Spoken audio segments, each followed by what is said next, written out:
Dude, you see that portal right there? That's right, because we are going back to the future today, talking about what the Call of Duty League has looked like in the past and what it will look like 5 years in the future. It's about to be a good one. Let's go right through the portal. So what will the Call of Duty League look like in like 5 years? Obviously, that's a lot of time, and it can be hard to kind of extrapolate down, because think about how much has changed in the past 5 years. 5 years ago, 2015, that was Black Ops 3. So we've gone through Black Ops 3, IW, World War II, BO4, and now Modern Warfare, heading into the end of 2020, into the beginning of 2021. There's a lot that's changed in the Call of Duty scene since then. 5 years ago, Simp was 14 years old, Scump didn't have a ring, Crowder was a defending Call of Duty champion, Specialist hadn't even officially existed yet because Black Ops 3 was just coming out, so there was tons of changes all over the place. Just in that sense, you can tell how much can change in 5 years. There's probably some 13-year-old out there that in 5 years is going to be the best player in the Call of Duty League that we don't even know exists yet. But those are the things we're going to talk about in today's video, about how the league could change. Just in the past few years, we've gone from 4v4 to 5v5 to 4v4. We've switched from the MLG run CWL to a franchise league, only 12 teams in the league, doing home series. Just even like in 3 years, imagine how much has changed, let alone like 4 or 5. The first question that we need to address is how many teams would even be in the CDL in 2025, 5 years from now. It sounds like they'd like to get to at least 16 pretty quick here, and then I think there's a pretty good chance we end up with 20 by the time we get to 2025. In conversations that Hex has had with guys in the league, it sounds like people are pretty interested in having 20, and I wouldn't be surprised if that ends up happening by 2025. So then I think logically the next question would be, if we're adding in 8 more teams in the next 5 years, where would those teams be? What cities, what parts of the world would those teams be in? And I think my best guess would be 1 Spain team, 1 Canadian team, 1 Australian team. Then we've got San Francisco, Washington, DC, Boston, Denver, Philadelphia as our 8 teams or 8 cities that we end up getting. Obviously, I'm sure there will be some differences. Maybe you get another European city, or maybe we go an Asian route. Maybe you go like China or Japan or South Korea or something like that. I think Mexico and maybe even Brazil are potential options as well, but that's my best guess for cities that we'll end up getting in the next few years to come, and I would be extremely excited about all those spots. So with 20 teams playing 4v4 Call of Duty, that means there's 80 starters now in the league. Right now there's only 48, which is obviously a massive difference, adding an additional 32 professional players. So there's going to be some really good teams at the top, extrapolated down to some teams that are definitely struggling at the bottom, and I think 20 is probably the maximum that we're going to see when it comes to talent in Call of Duty. Think back to the CWL, where you'd have the open brackets, and the open bracket teams would end up competing in pool play with the 16 Pro League teams. Those last 4 or 5 teams were getting smoked 90% of the time, and I think that gap would close a little bit as time goes on with more talented players rising to the top, but at the end of the day, it's still going to be a pretty similar power distribution of success at the top. So I really just don't think it would be reasonable to go past 20 teams with a league format like that. So 80 starters, I would imagine there'd be probably 2 bench spots per team, and they would be two-way players. They could play in the AM scene as well, kind of like what we're going to be doing this season, which was a step in the right direction, I think. The next question would be, what does the amateur scene look like at that point? If you've got 40 two-way players on rosters and a lot of support overall from the CDL, the pretty established formula at this point and a lot going for it, I'm pretty optimistic that the amateur scene is going to be in a pretty good spot in the next 5 years.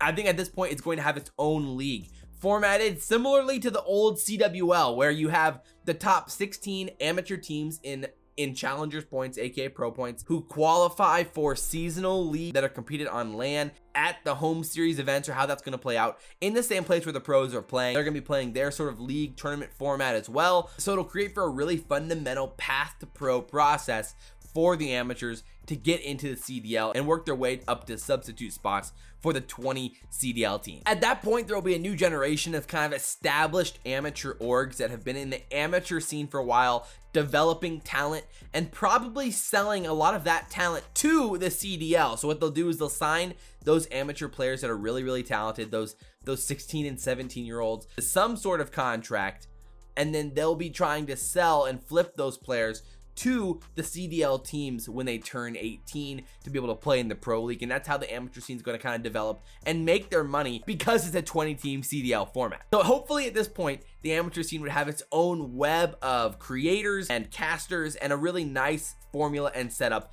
to broadcast the amateur scene, have some of those matches take place along with the CDL matches on the main stage at events, to develop those personalities in the amateur scene that'll eventually get their shot in the pro scene at some point. But then moving on from the AM scene, I think the next question we have to address, and this is a lot harder to predict, is what will the game itself be like at this point? Will we still be playing a yearly Call of Duty annual release, or will we have a competitive Call of Duty game, a game that is the competitive Call of Duty that we play that doesn't change year to year? Is the format going to change at some point for that scheduling? And I would lean within the next 5 years, probably not. Maybe that's more like a 7 to 10 year type play where at some point we have like a standalone competitive Call of Duty game. But for now, I'm pretty confident that will stay the same. But I do believe that the developer support is going to increase dramatically over the coming few years, and we're already seeing that with Treyarch this season. This season is going to be a fantastic turning point for the CDL when it comes to the communication with the developer and kind of setting that precedent for the other studios, Infinity Ward. But at the end of the day, the communication from the pros is going to be there. There's going to be a lot of ways to play in-game that allow you to swap between the CDL settings significantly easier, and the league will be able to kind of fluently change the competitive settings based off of those things. The Call of Duty League will communicate with the pros. At some point, the pros are going to have a union, and so the union president will be communicating with the league. The league offices together will then communicate that to Activision or to the developers to implement these rules smoother. There's not going to be as many GAs as there are now. They're just going to become official rules that are implemented into the game, into the custom game settings pretty quickly, instead of a really slow process like it is right now. When it comes to the Players Union or the Players Association, one of the legends of the game right now who's going to retire in the next 5 years will be the president of that organization, whether it's like Crimsix or Scump or Formal or Clay, or maybe even by then like Attach or Zuma or someone like that would be a retired pro that would end up being the president of that organization. But what else about Call of Duty itself will change over the coming few years? One thing, like specifically when it comes to like the support side of things, I do think we're gonna have a ranked play at launch or within the first month from here on out competitively. I'm very optimistic about this. I'm hopeful that it's going to start here with Black Ops Cold War, but I guarantee you if it doesn't start in the first month of Black Ops Cold War, it'll be here pretty quick. But then next year and from here on out, Call of Duties will have ranked play, and the competitive COD community will finally be content with some ranked plays from here on out near the beginning of the game. Similarly, I think Game Battles is going to fully integrate into Call of Duty itself. So you're going to be able to create your teams, see leaderboards, find matches, join tournaments, join other ladders, play those things inside of Call of Duty itself for the new games, and that'll really help smooth the experience for players with how they want to play competitively as a whole. And the other thing I predict is legacy maps for competitive. So within the next 2 or so years, we're going to start seeing legacy maps implemented into competitive that end up staying and being competitive maps from year in and year out, whether that's like slums or raid or Octane or Warhawk or whatever it is. These 4v4 maps that people love from the past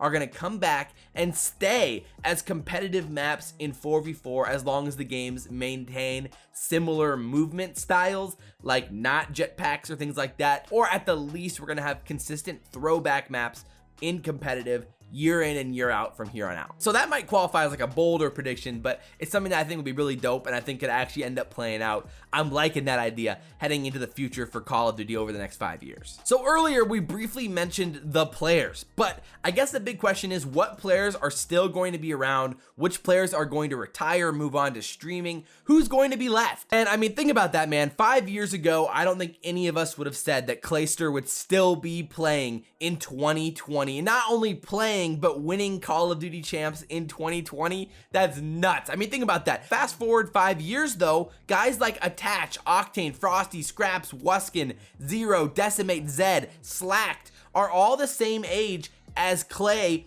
5 years ago. You would expect that a lot of those guys will hopefully still be playing competitive Call of Duty in the next 5 years. Some of the older guys though, maybe like a Scump, Formal, Clay, Crim, Slasher, Apathy, Silly, Aches, Aqua, and guys like Shox, Dens, Zed, Slacked. Those guys are probably in a tougher spot to continue to play over the next 5 years, and I would imagine many of those guys are going to retire by the time we hit 2025, which will be a sad, sad day, the day that Scump, Formal, Crim, Clay, Slasher, Apathy, those types of guys end up retiring. But at this point, it feels like it's inevitable, especially for the guys who have fallback careers in streaming and YouTube already. I would be shocked if they ended up making it another 5 years, for some of them into their 30s, if they were still playing Call of Duty at that point. But Clay isn't putting it past him that he could still be playing into his 30s, but at this point it's hard to bank on that being a thing for most guys. Guys like Simp, Abezy, Cell, all the young stars of Call of Duty are going to be the same age as like Scump is right now, 5 years from today, and there will be a whole new era of absolute cracked out 18-year-old studs that are going to be in the league in the next 5 years. It's going to be nuts, and that's what gets everybody pretty excited about who are those guys going to be, and replacing some of the older guys who have kind of lost their passion for COD into their middle to late 20s. So with 20 teams in the league, what would the fandom be like for all 20 of those teams spread out across the United States, across the globe?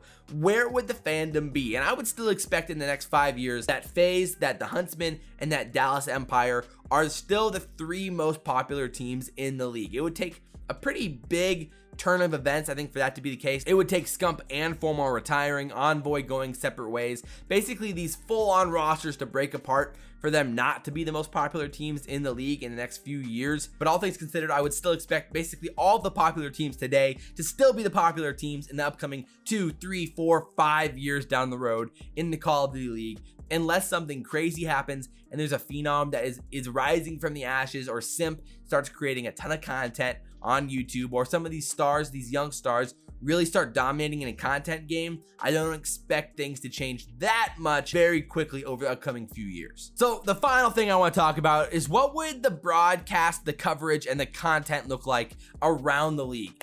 I'm very excited for the future of the broadcast when it comes to competitive Call of Duty, and the potential that the Codcaster has to create innovations in how esports is broadcasted, and what the stream looks like on YouTube, and how that could play out. I do think that at some point down the road, Call of Duty will be on TV. I'm not exactly sure how that's going to play out. TV is dying. It's going to look different than it is right now, but in some way or form, it'll be on TV somehow. Similarly, I do think that there's going to be a ton of improvements with how the stream works. First of all, of course, YouTube's going to allow you to clip things on YouTube. Please, for the love of all things, YouTube, let us clip in a live stream, please. But besides that, I think there's going to be a really interactive stream for watching esports on YouTube. They're going to put a lot of time and money into investing into creating an interactive environment for esports type streams on YouTube. That's going to look like integrated stats, like really in-depth stats, and that's going to be something in itself that's going to improve a lot. Moving to PC is going to allow for a lot more integration with stats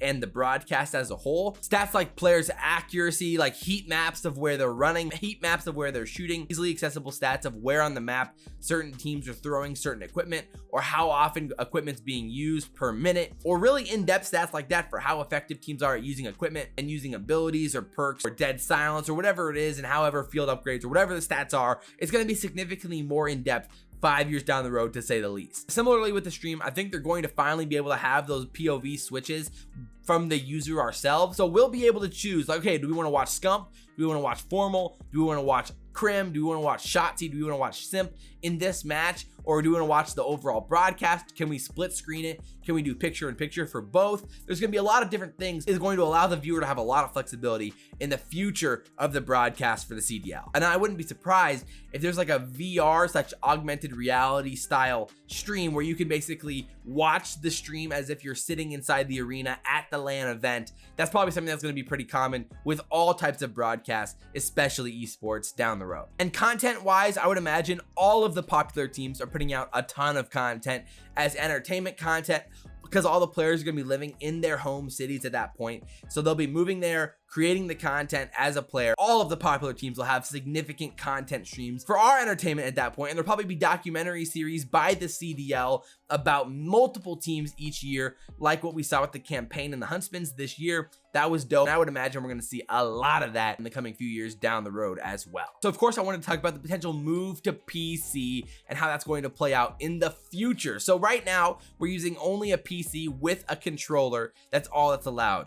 But I think inevitably at some point they're going to allow PC with mouse and keyboard, and that's going to be a pretty big turning point for competitive Call of Duty and how it plays out long term. But it's hard to predict how it'll actually affect the pros. I mean, realistically, I would imagine we're going to see a lot of pros retire that year, probably in the year after even more, as new PC players are kind of filtering in, as all the pros are trying to figure out how that balances out, and then a whole new wave of talented PC players come in and kind of boot the old guys out of the league who are just trying to stay on their controllers. And that's going to be a massive turning point in the CDL. I would imagine we're probably still like 3 or so years away from that actually happening, but it feels like it's inevitable at some point. So there's obviously a lot to consider when it comes to what this league's going to look like in the upcoming 4 or 5 years. But I hope you guys enjoyed the video and liked the speculation. If you guys did, like, comment, subscribe, share the video if you guys really enjoy it. Drop all your comments down below, your ideas of what the CDL could look like